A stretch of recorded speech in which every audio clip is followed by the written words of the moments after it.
I am Alex Peavey, and I've been a mindfulness teacher for the past 20 years, as well as a coach and a counselor. The connection here is multi-layered, and it goes back to my first stint in graduate school, which was at the Center for Sport Leadership in the first year of its inception. I went off to coach college basketball at Wofford College. Found my way back to Richmond, where I was coaching high school basketball. I really wanted to be a head coach and not have to go out and recruit, so I came to collegiate school. I was there for 12 years as a head basketball coach.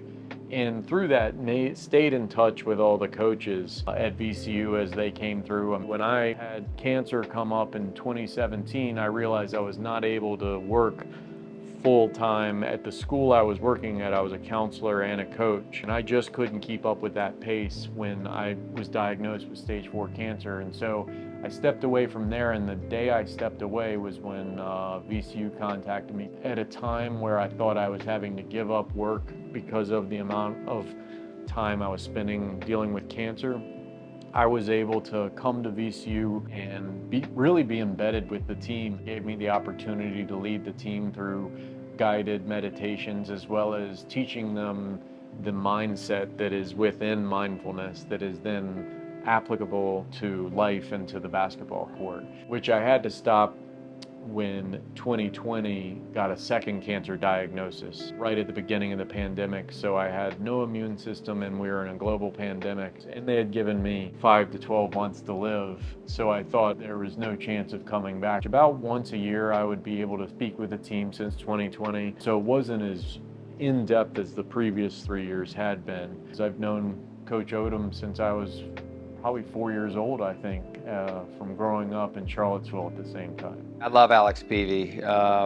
We met years ago. We both grew up in Charlottesville. We've always stayed in touch. He's somebody that, I've respected, my entire life. Good person, good family guy, great mentor. The lives that he's impacted over the years has been really impressive to me and something that I admire. Reconnecting with him, since taking the VCU job here, felt it was important, certainly for our players. I know the impact that he can have on them.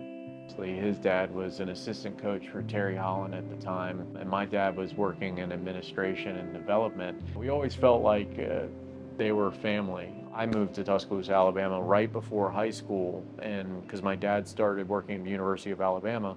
Ryan's brother Lane was an assistant coach for Wimp Sanderson at the time. And Lane, I was a little 13-year-old, and Lane would sneak me into the locker rooms at Alabama, so I was just the fly on the wall for that really special basketball team.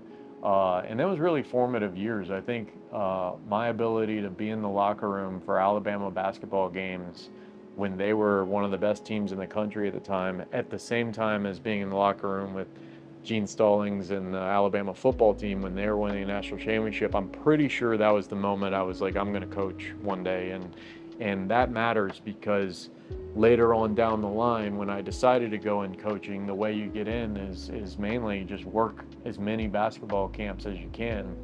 And mine started with Wake Forest with Coach Odom. A couple weeks each summer, while I was in college, I would sleep in the Wake Forest locker room as my temporary housing while I worked basketball camp before I moved on to the next camp. So I have always thought highly of all the Odom family. I'm grateful for their presence in our lives, and could not be more excited for Ryan to be in Richmond and to be at VCU.